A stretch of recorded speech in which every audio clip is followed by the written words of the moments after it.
Standard indoctrination required breaking the spirit before rebuilding the soldier. Commander Braddock dimmed the lecture hall lights, queuing up footage from the disastrous fall of Sector 7. The screen erupted into ash, chaos, and guaranteed death. It was supposed to be a lesson in futility, a demonstration of how even the galaxy's finest warriors crumbled under the swarm of an apex enemy. Then, a terrified cadet paused the playback. Not to look at the slaughter, but at a solitary figure in the background. The lecture hall on Orbital Station Aegis was deliberately kept at a temperature just above freezing. It was an old psychological trick. A cold soldier is an awake soldier. A cold soldier is uncomfortable, on edge, and stripped of the lethargic arrogance that came with a full stomach and a warm bunk. Cadet Cole sat in the third tier of the steep amphitheater, his three-fingered hands resting flat against the brushed steel of his desk. His dermal plating, a pale, mottled grey, typical of his species' youth, was pulled tight across his jawline. He was nervous. They all were. There were 80 cadets in the room, representing the upper percentile of the Coalition's military academies. They were bred for war. They had spent the last 3 years running simulations, studying logistics, and mastering the theoretical application of overwhelming firepower. They believed they understood violence. They believed, with the quiet, toxic arrogance of the untested, that they were ready. Commander Braddock knew otherwise. Braddock paced the low stage at the front of the hall. He walked with a heavy, asymmetric limp, the result of a synthetic hip joint that had never quite integrated with his biology. He didn't wear a dress uniform. He wore faded fatigue pants and a standard-issue undershirt. His thick, scarred arms crossed over his chest. His primary eyes tracked across the rows of cadets, while his secondary eyelids flicked in a slow, rhythmic blink. "You think you are lethal," Braddock said. His voice was a low, grating rumble. It didn't bounce off the walls, it seemed to scrape against them. "You think because you can hit a target at 1,000 yards in a climate-controlled simulator, you belong on a battlefield." No one moved. Next to Cole, a cadet named Reed swallowed hard. "The Coalition doesn't build heroes," Braddock continued, stopping in the center of the stage. He tapped a control console on the lectern. "The Coalition manufactures acceptable casualties. Your job is not to win. Your job is to die in a mathematically efficient manner, so the line holds long enough for the diplomats to figure out a solution." Braddock hit a switch. The overhead lights slammed off, plunging the room into absolute darkness. A second later, the massive holographic projector suspended from the ceiling hummed to life. The air in the center of the room shimmered, resolving into a high-definition, three-dimensional projection. It was raw combat telemetry, unfiltered, unedited. "Sector 7, Braddock said, his voice cutting through the sudden hiss of static emanating from the room's audio systems. 4 months ago, a standard garrison world, 2 divisions of heavy infantry, orbital defense grids, fortified bunkers. The hologram resolved into a sprawling military compound. It was nighttime on the recording, but the sky was illuminated by a sickly, unnatural orange glow. The audio kicked in fully, and the lecture hall was instantly filled with a wall of noise. It wasn't the clean, synthesized sound of training weapons. It was a cacophony of deep, concussive thuds, the high-pitched shriek of atmospheric friction, and the desperate, overlapping chatter of panic on the comms network. "Watch the line," Braddock ordered. Cole leaned forward, his eyes locked on the projection. The defensive perimeter was a heavily entrenched trench network, manned by Coalition veterans. These were the elite, heavy armor, plasma repeaters. Then, the enemy hit the wall. They didn't come in formations. They moved like liquid. A dark, chittering tide of biological armor and razor-sharp limbs that washed over the first line of defense in seconds. Cole's breath hitched, He had studied the scourge in xenobiology classes. He had seen the sterile anatomical diagrams. But seeing them in motion, watching the sheer kinetic violence of their assault, turned his stomach to lead. "Look at Sector Alpha," Braddock commanded, pointing a laser pointer at the top quadrant of the projection. "That is Captain Miller, 15 years of combat experience." The camera feed, likely pulled from a reconnaissance drone hovering above the carnage, zoomed in on a command bunker. Cole watched as the veteran officer, a massive being with thick defensive ridges, simply stopped. The defensive line around him was collapsing. Soldiers were being ripped apart, their screams clipping the audio feed into a distorted screech. Miller dropped his weapon. He didn't run. He just stood there, paralyzed by the overwhelming, mathematical impossibility of survival. A second later, a wave of the enemy rolled over the bunker.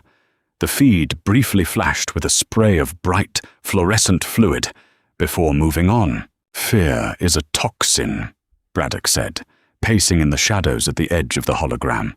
"It degrades cognitive function. It overrides your training. You will watch this footage, and you will understand that when the math turns against you, your instincts will scream at you to curl up and die." Cole felt a cold sweat break out across his neck. The arrogance of the room had vanished, replaced by a thick, suffocating dread. They were watching a massacre. They were watching the absolute failure of everything they had been taught. The footage played on, a relentless, cynical document of destruction.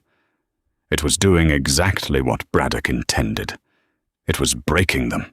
The audio feed shifted, dropping the wideband tactical chatter and focusing on a localized helmet cam. The perspective slammed down to ground level. The transition was nauseating. Suddenly, Cole wasn't looking down at a tactical map. He was in the mud, staring through the cracked visor of a retreating soldier. The sound of ragged, heavy breathing filled the lecture hall. "Sergeant Hayes," Braddock's voice floated from the darkness. "3rd Battalion, retreating toward the extraction zone. Watch his peripheral vision. Watch his target selection." Through the shaky, violently jerking camera feed, the reality of a total rout became painfully clear. There was no organized fallback. It was a stampede. The coalition forces, heavily armored and genetically optimized for combat, were shoving each other out of the way. Hayes's camera swung wildly. He fired a burst from his plasma rifle blindly over his shoulder, not aiming, just making noise. The energy bolts dissipated harmlessly against the charred ruins of a hab block. "He's wasting thermal clips," Braddock noted clinically. "Firing without a target profile. Panic response." The camera tilted down briefly, catching a glimpse of a wounded soldier. It was a heavy gunner, his lower abdomen crushed under fallen masonry. He was reaching out, his vocalizer emitting a frantic, looping distress ping. Hayes didn't even slow down. The camera bobbed as he leaped over his comrade, the heavy boots crunching into the debris, leaving the wounded man behind. A collective flinch rippled through the cadets in the lecture hall. The doctrine drilled into them since day one was clear. No one left behind. The unit is absolute. Yet here was a veteran, documented in high definition, violating the most sacred tenet of their training. "Do not judge him," Braddock snapped, catching the shift in the room's atmosphere. Judgment is a luxury for the living. Sergeant Hayes made a calculated decision. Stopping to assist a statistically non-viable casualty would reduce his own survival probability to 0. He chose the mission over sentiment. Cole felt a bitter taste in his mouth. Was this the reality? Was the brotherhood they had been promised just a fragile illusion that shattered the moment the odds dipped? The helmet cam footage continued its desperate flight. The extraction zone came into view, a massive clearing illuminated by the harsh, strobing landing lights of 3 coalition dropships. The loading ramps were down. It was utter pandemonium. Troops were swarming at the ramps. The discipline of the loading protocols was completely abandoned.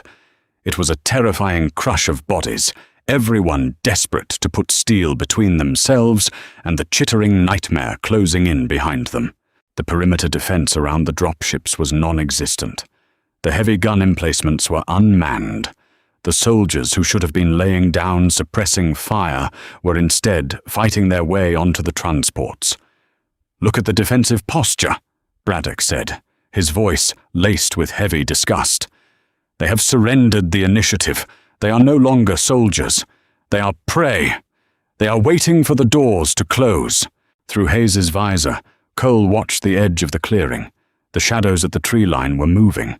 The scourge was there. They weren't rushing. They were spreading out, flanking the extraction zone, cutting off the angles. They knew they had won. They were just organizing the slaughter. "They have 60 seconds before the enemy breaches the landing zone," Braddock narrated. "The dropships take 90 seconds to spool their repulsor drives. Do the math." Cole did the math. They were dead. The transports would be overrun before they could lift off. It was a slaughter penned in by metal walls. Hayes finally made it to the base of the ramp of the middle dropship. The camera feed shook violently as he elbowed another soldier out of the way, stepping on the back of a fallen comrade to push himself into the crowded cargo bay. The audio captured a horrific sound, a deep, resonant, metallic tearing. One of the scourge, a massive warrior caste variant with scythe-like forelimbs, vaulted over the ruins and landed on the nose of the leftmost dropship. It began tearing through the cockpit glass like wet paper. The pilot's screams echoed over the open comms before being abruptly cut off. Panic in the middle dropship intensified. "Lift off! Lift off now!" Voices screamed through the static. "They are paralyzed," Braddock said. "The chain of command is shattered. They are waiting to die." Cole couldn't watch the main focus of the screen anymore. The sheer concentration of despair was suffocating. His eyes, naturally adapted for wide-angle motion detection, began to drift toward the edges of the holographic projection. He looked past the crushing mob on the ramp. He looked past the dropship taking a beating on the left. He looked toward the far right edge of the clearing, near a stack of abandoned munitions crates and shattered concrete barriers. There was movement there. It wasn't the frantic, chaotic sprinting of a retreating soldier. It wasn't the predatory, liquid scuttle of the scourge. It was something else. A steady, rhythmic displacement of dust and debris. Cole narrowed his eyes. The footage was grainy at the edges, the helmet cam's focus locked on the ramp. But there was definitely a figure moving in the background depth of field. It was a biped, small, lacking the thick, defensive bulk of the coalition heavy infantry. It wore standard-issue engineering fatigues, lightly armored, entirely inappropriate for a combat zone. Cole's breath caught in his throat. It was a human. They had a few humans at the academy. They were an oddity, a relatively new species to the coalition, hailing from some high-gravity, hyper-competitive death world. But despite their origins, they were biologically unremarkable. They had no natural armor, no redundant neural pathways, no venom, no secondary cardiovascular systems. They were fragile, fleshy things, easily broken and prone to exhaustion. The coalition mostly relegated them to logistics, maintenance, and strategic planning. They were considered too soft for the vanguard. Yet here was one, in the middle of a catastrophic collapse, and he wasn't running toward the dropships. Cole leaned so far forward, his chest pressed against the edge of the cold desk. He blinked, trying to force his eyes to resolve the blurry pixels in the background. "Instructor," Cole said. His voice cracked. He cleared his throat and tried again, louder.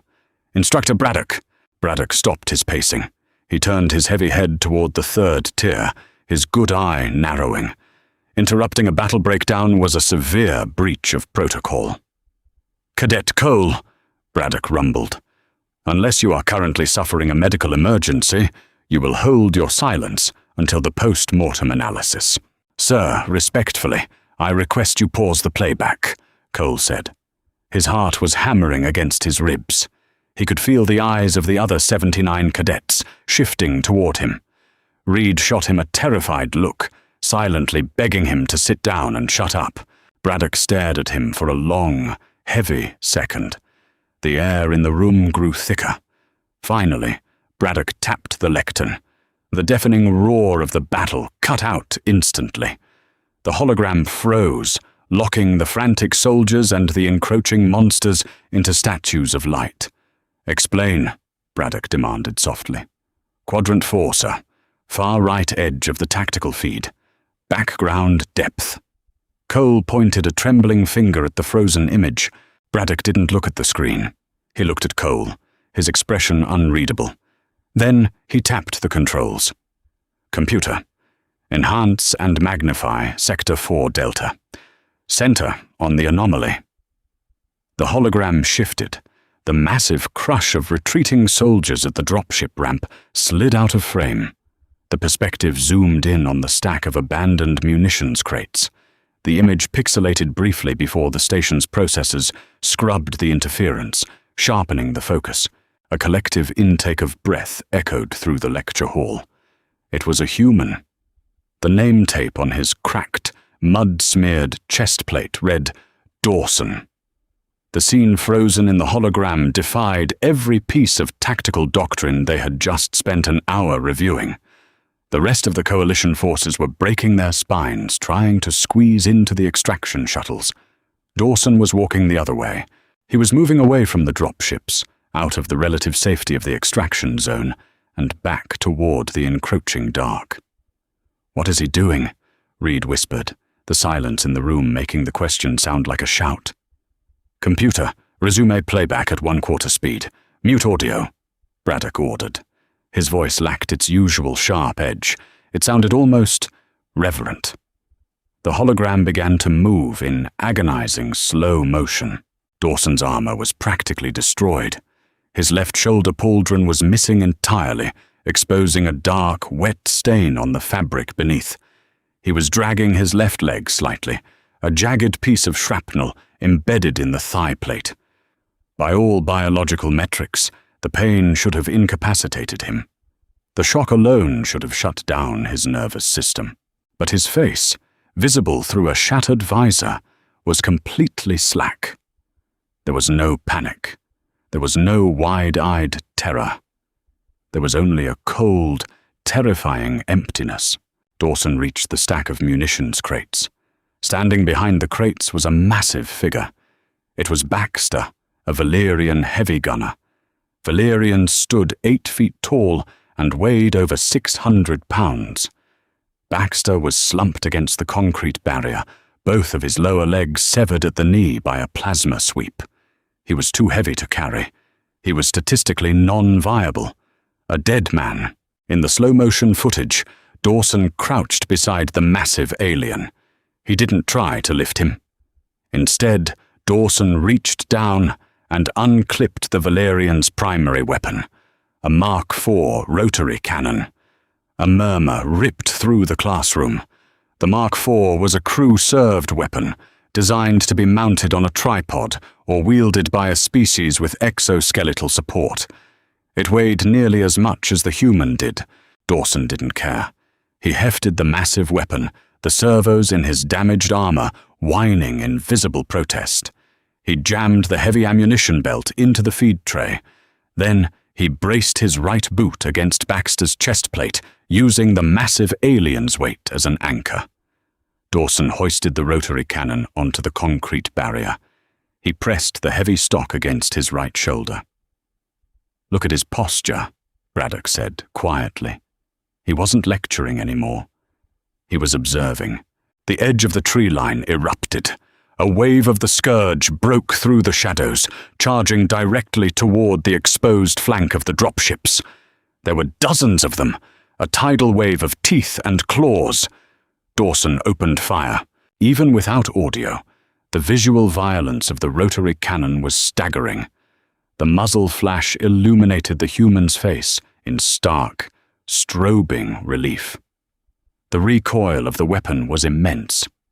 In the slow-motion playback, Cole could literally see the shock waves rippling through Dawson's body. The human's shoulder was being battered backward with every round. He was being physically torn apart by his own weapon, but the gun didn't waver. Dawson leaned his entire body weight forward, screaming something into the night, his teeth bared in a rictus snarl. The heavy, depleted uranium rounds tore into the advancing scourge. The front line of the monsters simply disintegrated. Limbs and carapace shattered under the kinetic impact. The assault staggered, the sheer volume of fire creating a physical wall of lead that the enemy couldn't push through. Dawson swept the barrel left to right, walking the fire across the tree line. The recoil snapped his head back, but he kept his finger on the trigger. Behind him, in the blurred background, the dropships finally began to lift off, their engines flaring bright blue. Dawson had bought them the 90 seconds they needed. The ammunition belt ran dry. The rotary cannon stopped spinning. The hologram froze again. Dawson stood there in the silence, leaning heavily on the smoking barrel of the oversized weapon, looking out into the dark. He was entirely alone. The dropships were gone. The remaining scourge were regrouping in the shadows, preparing to finish him off. He didn't turn around to look at the empty sky. He simply reached down to his thigh, pulled a standard-issue trench knife from its sheath, and waited. The lecture hall was completely silent. The cold air felt heavy, pressing down on the cadets' lungs. The cynical arrogance, the mathematical certainty of Braddock's lecture had evaporated. Cole stared at the human. He looked at the fragile, unarmored creature holding a knife against an apocalypse. He couldn't process the math. It didn't add up. "Instructor," Cole said softly, his voice trembling. Did he survive?" Braddock stared at the frozen image of the human for a long time. He reached up and adjusted his synthetic collar, his eyes dark. "No, Cadet," Braddock finally answered. He did not. Braddock turned slowly to face the amphitheater. The shadows seemed to cling to his scarred face. "They showed us this footage to teach us about acceptable losses," Braddock said, his voice dropping to a gravelly whisper. "They wanted us to learn how to retreat, how to preserve the asset." Braddock pointed a thick finger at the frozen projection of Dawson. But then someone noticed the human in the back. The holographic projector whined as it powered down. The image of Dawson, frozen in his final, doomed act of defiance, collapsed into a single spark of light before vanishing. The overhead fluorescent panel snapped back on.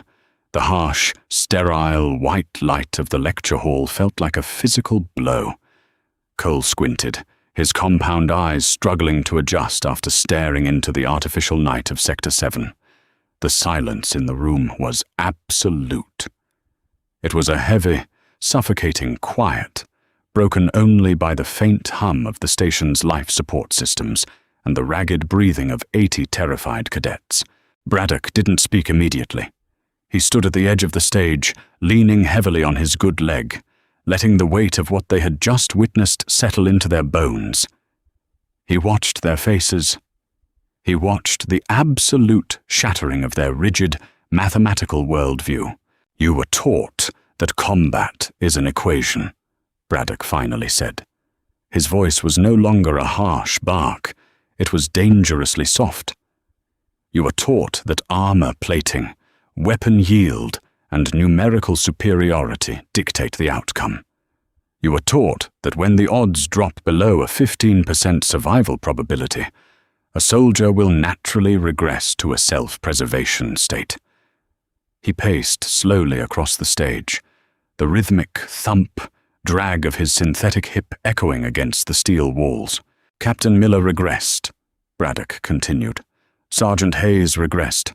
The entire 3rd Battalion regressed. They did exactly what thousands of years of evolutionary biology and coalition conditioning programmed them to do. They recognized their impending death, and their higher cognitive functions collapsed." Braddock stopped and turned toward the tiered seating. Dawson did not. In the second row, a cadet stood up. It was Mercer. Mercer was a Kalan, a species known for their rigid, unyielding logic and lack of emotional variance. His uniform was perfectly pressed. His posture was painfully straight. "Instructor Braddock, permission to speak," Mercer said, his voice flat and analytical. "Granted, Cadet," Braddock replied, his eyes narrowing slightly. "With respect, sir, the human's actions were tactically irrational," Mercer stated. His heavy weapon deployment occurred outside the established defensive perimeter. His survival probability was 0. The dropships had already initiated their launch sequence. He expended vital coalition munitions and his own life for an outcome that was already statistically locked. He failed to preserve the asset. He died. Therefore, his action was a failure.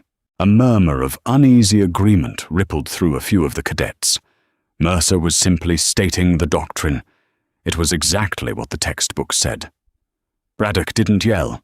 He didn't reprimand Mercer. He just smiled. It was a cold, humorless expression that made the scar tissue around his jaw stretch uncomfortably. "Computer," Braddock commanded, "bring up the post-action casualty report for dropship transport Echo 3. A flat, two-dimensional screen appeared on the wall behind Braddock. It was a standard logistical spreadsheet. "Echo 3 was the middle dropship," Braddock said, pointing at the screen. "The one Sergeant Hayes boarded. The one Dawson anchored the flank for. Payload: 82 combat personnel. 3 crew." Braddock tapped a key on his lectern. The spreadsheet flipped to a new page. Flight telemetry indicates that it took Echo 3 94 seconds to clear the tree line and reach a safe altitude, Braddock said, his voice dropping to a low rumble. "The Scourge breached the perimeter clearing at second 12. If you calculate the enemy's sprint speed against the distance to the launch pad, they would have reached the hull of Echo 3 at second 45. Braddock looked directly at Mercer. The Kalan cadet remained perfectly still, but his eyes blinked in rapid succession, a sign of processing strain. "If Dawson had not drawn their aggro," Braddock continued, his voice tightening like a coiled spring, "if he had not created a physical wall of depleted uranium that forced the swarm to bottleneck, those creatures would have torn through the hull of Echo 3 before the repulsor drives were even warm. 85 casualties." Braddock took a step closer to the front row. "Dawson traded his life for 85 others. He did it without orders. He did it without a comms link. He did it while bleeding out from a shrapnel wound that would have put any of you into a comatose shock." Braddock leaned forward, gripping the edge of the lectern. "Do not stand in my classroom and tell me his actions were a failure, Cadet Mercer. He manipulated the equation. He introduced a variable the enemy could not calculate." Mercer swallowed hard. What is the variable, sir?" "Spite," Braddock whispered. The word hung in the cold air, sharp and ugly. Terminal defiance. The human species does not possess redundant organs. They do not have dermal plating, but they possess a psychological aberration that the Coalition Military Command entirely, fundamentally misunderstood. When you push a human past the point of fear, past the point of survival instinct, they do not shut down. Braddock's secondary eyelids flicked. They get violently, pathologically angry. They stop fighting to live. They start fighting to make sure the enemy dies with them. Dawson didn't hold that line because he thought he was going to make it onto that dropship. He held it because he looked at the creatures trying to kill him, and he decided they were going to pay a toll in blood to get past him. Braddock straightened up, his gaze sweeping over the horrified, fascinated faces of the cadets. Cole felt a shiver run down his spine. "The Coalition Command showed us this footage to teach us about acceptable losses. They wanted us to see how easily a line breaks. But they failed to realize what was in the background. They accidentally documented the most dangerous weapon in this galaxy." Braddock paused, letting the silence stretch until it was nearly unbearable. "Class dismissed. Think about the human holding the knife. Think about what it takes to look death in the face and ask for more. The mess hall was a sprawling, utilitarian cavern composed of brushed steel tables and harsh overhead lighting. It always smelled faintly of synthesized ozone and recycled proteins. Normally, it was a loud, chaotic environment, filled with the boastful chatter of young soldiers bragging about simulator scores and debating weapon loadouts. Today, it was quiet. Cole sat at a corner table with Reed. Between them sat 2 trays of standard nutrient paste, untouched. The grey gelatinous cubes looked even less appetizing than usual. "I can't stop seeing it," Reed mumbled, staring blankly at his tray. His skin, usually a vibrant, healthy green, looked sallow and pale. The way he just picked up the rotary cannon. He braced it against a dead man. Who does that? Cole didn't answer. He was looking across the massive hall. Station Aegis had a support crew of nearly 3,000 personnel.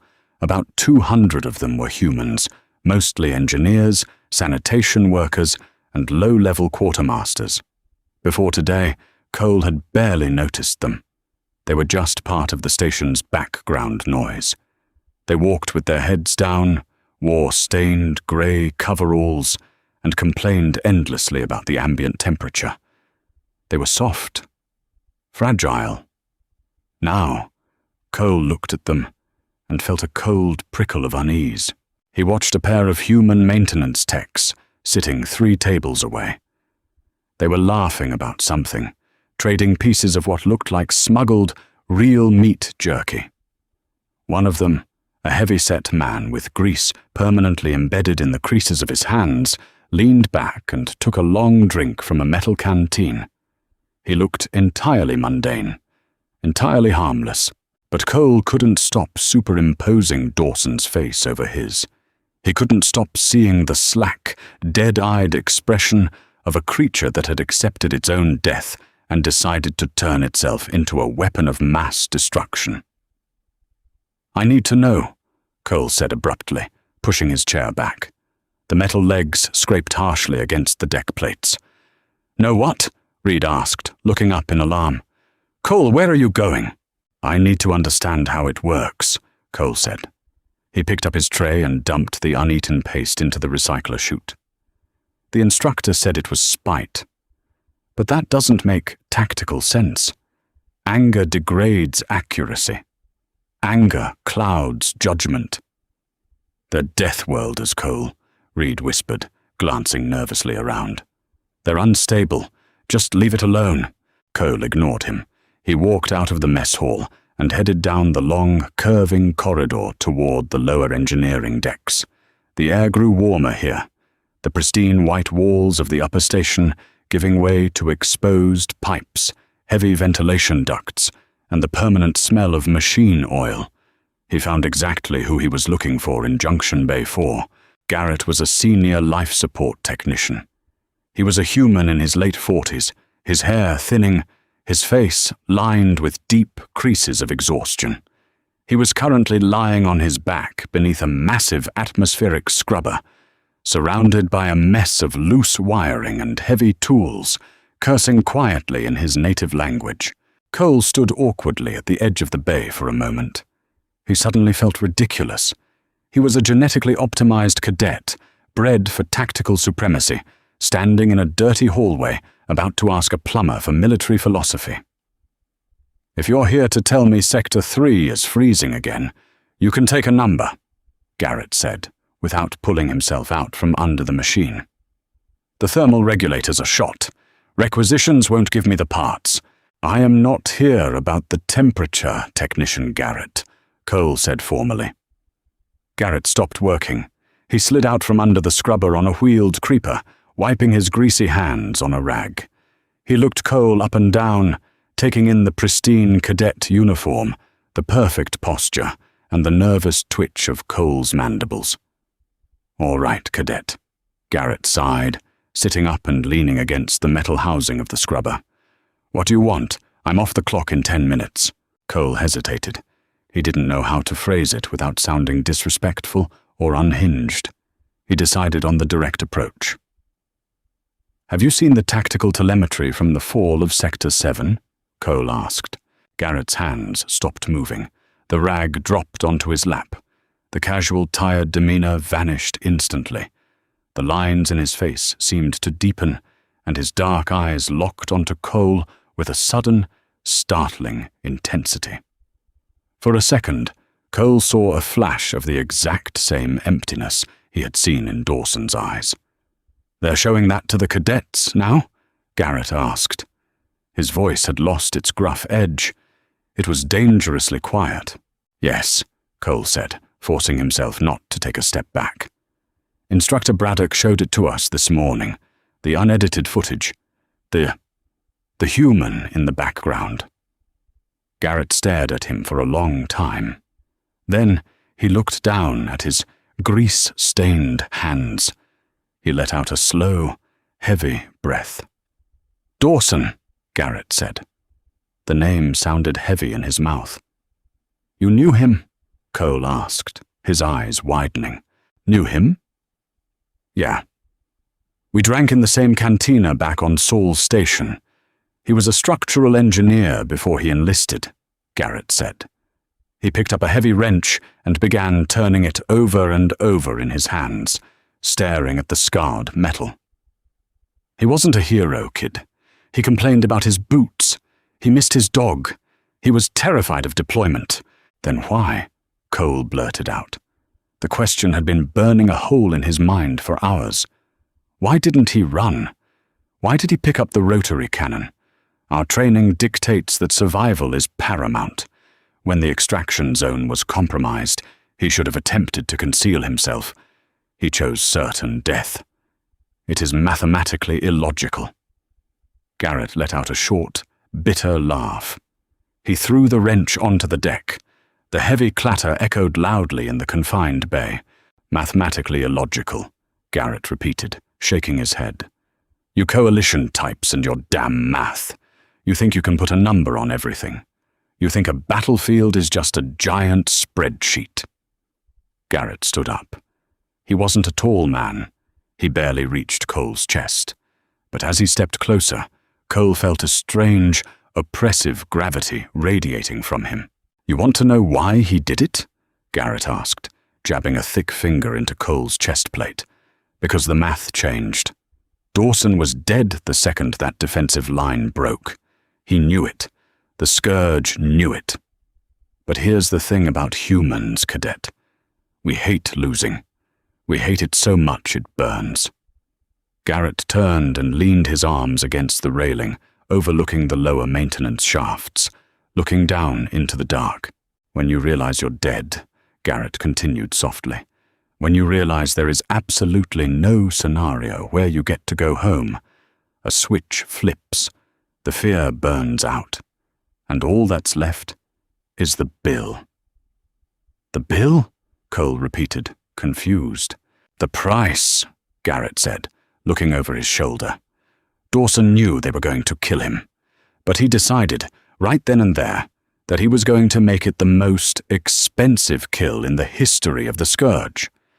He was going to make them bleed for every inch of dirt between them and those dropships. Not for glory, not for the Coalition, but just to spite the universe for taking his life. Garrett walked back over and picked up his rag, wiping his hands again. The intense, oppressive aura faded, replaced once again by the tired mechanic. "You guys fight to live," Garrett said, picking up his toolkit. "That makes you smart. That makes you logical. But when the math says you can't live anymore, you stop fighting. You wait to die." Garrett hoisted the heavy toolbox onto his shoulder and looked Cole dead in the eye. "A human doesn't stop. A human makes you pay the toll. Remember that, the next time you think we're just soft little engineers."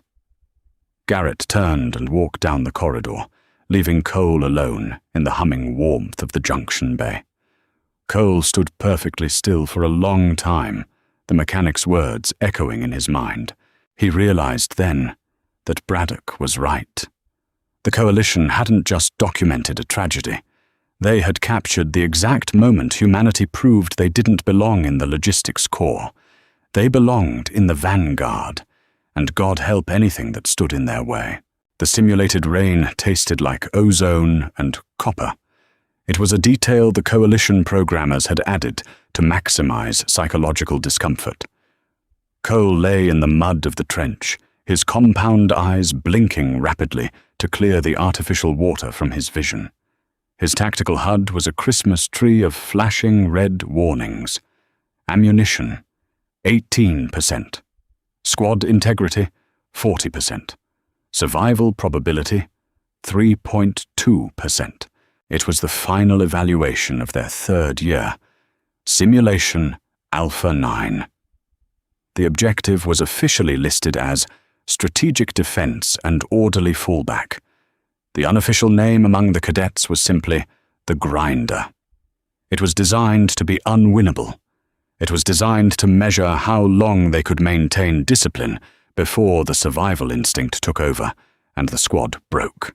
To Cole's left, Mercer was shouting coordinates into the comms net, his voice tight and perfectly modulated. He was commanding the remaining 20 cadets, trying to orchestrate a leapfrog retreat toward the simulated extraction zone. Squads 2 and 4, suppressive fire on Vector 090.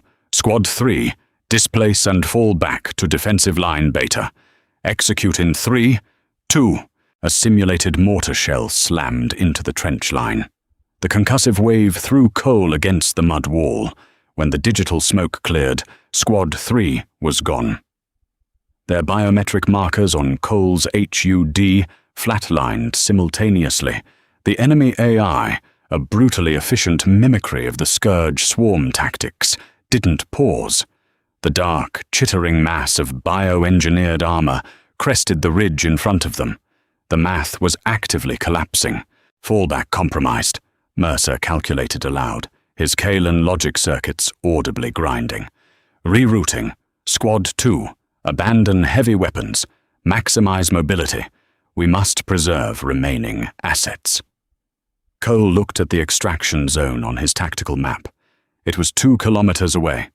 The Scourge were closing the gap at a rate of 15 meters per second. The equation was identical to the one they had watched in the lecture hall. If they ran, they would die tired. They would be cut down from behind, their backs to the enemy, desperately reaching for dropships that would never take off in time. Cole felt the cold, suffocating grip of biological terror seizing his chest. His secondary cardiovascular system kicked into overdrive, pumping adrenaline meant to fuel a panicked sprint. His muscles twitched, his brain screamed at him to run. But then he smelled machine oil. He wasn't in the junction bay. Garrett wasn't here. But the human's tired, heavy voice echoed in Cole's mind, cutting through the simulated roar of artillery.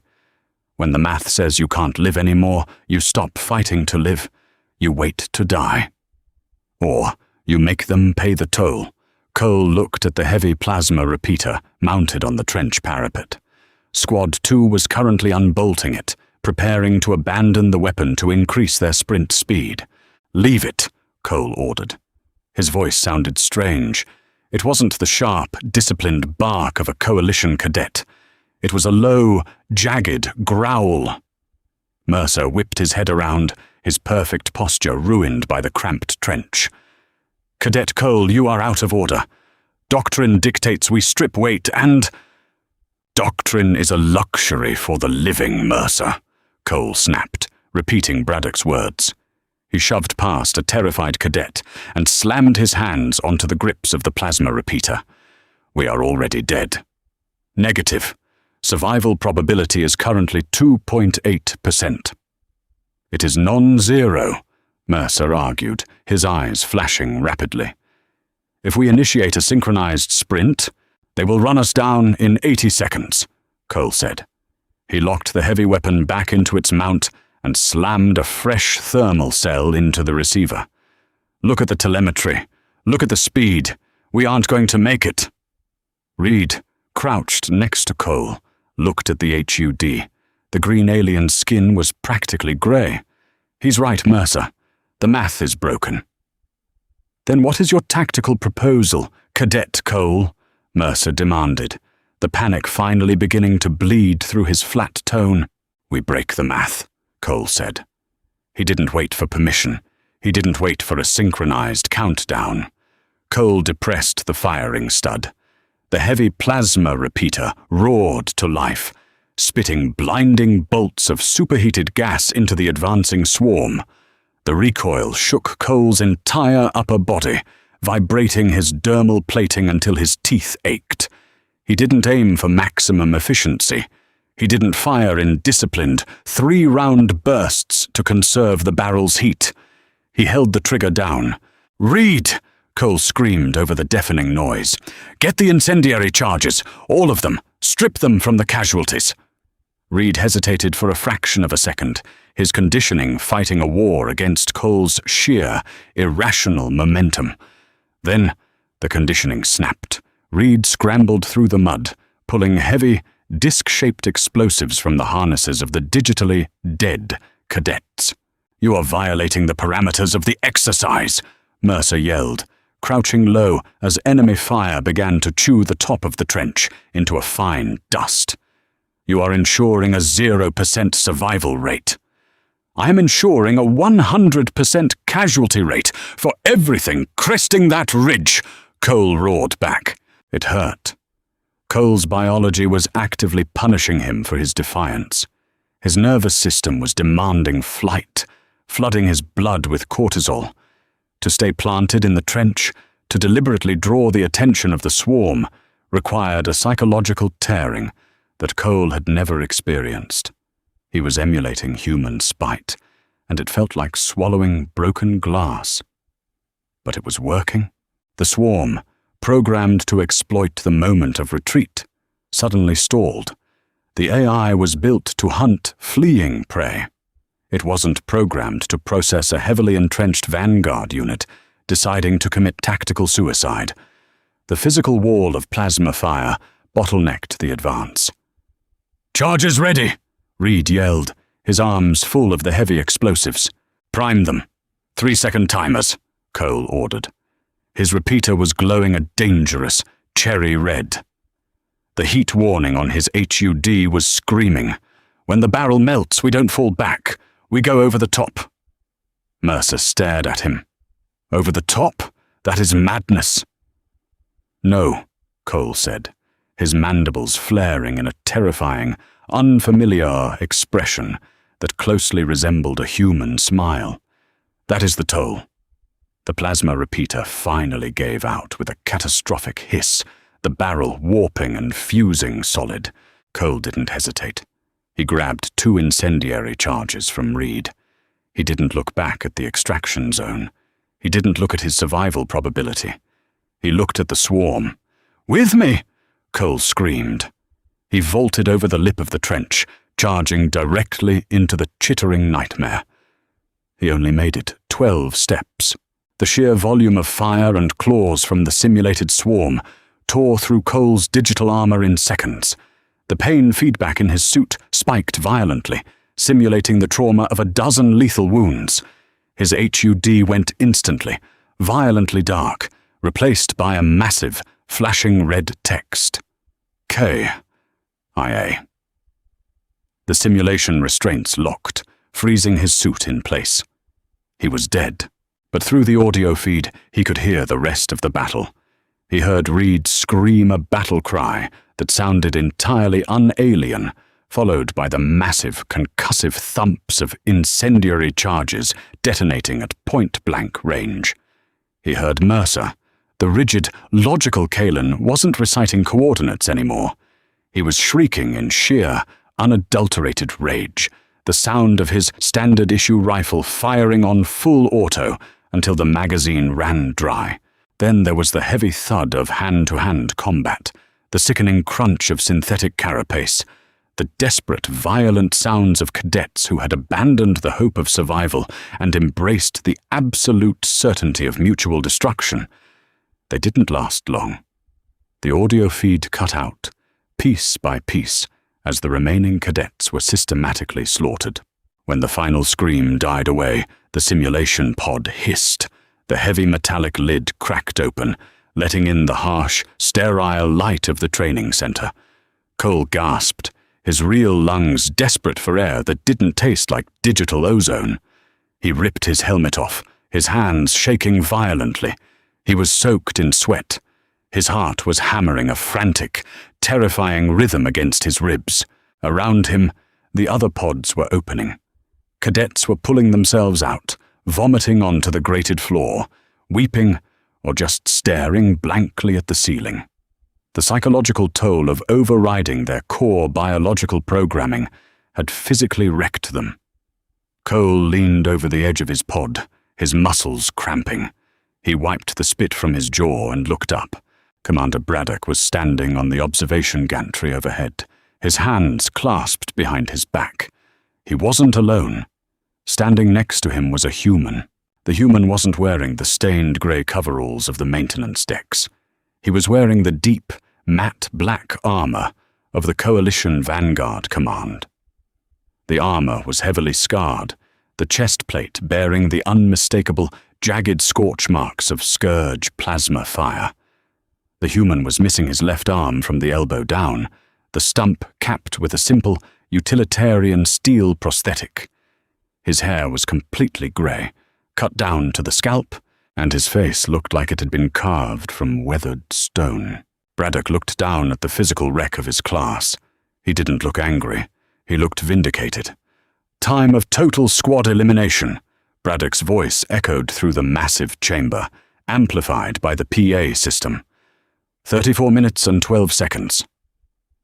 A stunned silence fell over the room, broken only by the sound of Reed dry heaving in his pod. 34 minutes. The previous Academy record for Simulation Alpha 9 was 12 minutes. They had nearly tripled it. "You failed the objective," Braddock continued, his voice cold and clinical. "You abandoned the extraction zone. You expended all heavy ordnance. You suffered a 100% casualty rate." Braddock paused, leaning over the railing. "But you held the line." Braddock turned to the human standing next to him. "Major Griggs, your assessment?" The human leaned his good arm against the railing. He looked down at Cole. The stare was heavy, devoid of any warmth or congratulation. It was the stare of a man who had seen millions of people die and had long ago stopped romanticizing the process. "It was sloppy," Griggs said. His voice was a low, gravelly rasp that carried effortlessly across the room. Footwork was garbage. Arcs of fire were overlapping. You bunched up on the push. In a real firefight, my grandmother could have flanked you out of existence. Griggs tapped his steel prosthetic against the railing. The sharp clink rang out in the quiet room. "But," Griggs continued, his eyes narrowing, "you didn't run. When the math told you to lay down and die, you stood up and spat in its face. You made them bleed for the ground. That is the only metric that matters when the sky is falling." Cole stared up at the human, his breath finally beginning to slow. "The Coalition has spent 1,000 years trying to build a perfect soldier through genetics and statistics," Griggs said, his gaze sweeping over the exhausted aliens. "And for 1,000 years, you've been losing the war against the Scourge because you fight like calculators. You fight to preserve the asset." Griggs stood up straight, his presence suddenly filling the massive room. "The Vanguard is being restructured. The days of acceptable losses are over. From this moment on, you do not fight to survive. You fight to ensure the enemy does not survive you. You will become the terminal variable. You will become the spite of the galaxy." Griggs looked back down at Cole. For a fraction of a second, the corner of the human's scarred mouth twitched upward. "Get out of the pods, cadets!" Griggs barked, the sudden volume making half the room flinch. "Hit the showers. Wash the digital mud off. Tomorrow at 0600, you report to Hangar Bay 4. The theoretical phase of your training is officially over." Tomorrow, we start teaching you how to properly wield a rotary cannon. Griggs turned and walked away, his heavy boots echoing on the metal grating. Braddock lingered for a moment, looking down at Cole. He gave a single, slow nod of approval, before turning to follow the human. Cole sat heavily on the edge of his pod. His body was exhausted. His nervous system was frayed. The deep, ingrained biological urge to run and hide was still whining in the back of his mind. But as he looked at his shaking hands, he felt something else. It was a dark, heavy ember burning in his chest. It was entirely alien to his species. It was ugly, and it was brilliant. He looked over at Reed, who was wiping his mouth with the back of his hand, looking terrified but undeniably alive. "Did you hear him?" Reed whispered, his voice trembling. "They're going to teach us." "I heard him," Cole said, standing up. His legs shook, but he locked his knees, forcing himself upright. The fear was still there, but it was no longer in the driver's seat. It was just fuel. Cole looked up at the empty observation gantry, thinking about a tired engineer with a wrench and a dead man holding a knife in the dark. We're going to learn how to collect the toll. If Dawson's final stand and Cole's brutal simulation run got your blood pumping, smash that like button. This story proves that humanity's greatest weapon isn't our biology or our technology. It's our absolute refusal to lay down and die. If you want more epic sci-fi stories where humans break the mold and show the galaxy the true meaning of defiance, share this video with your friends and subscribe to the channel right now. We post incredible HFY content regularly, and you won't want to miss what the Vanguard Academy does next. Stay defiant, and see you next time.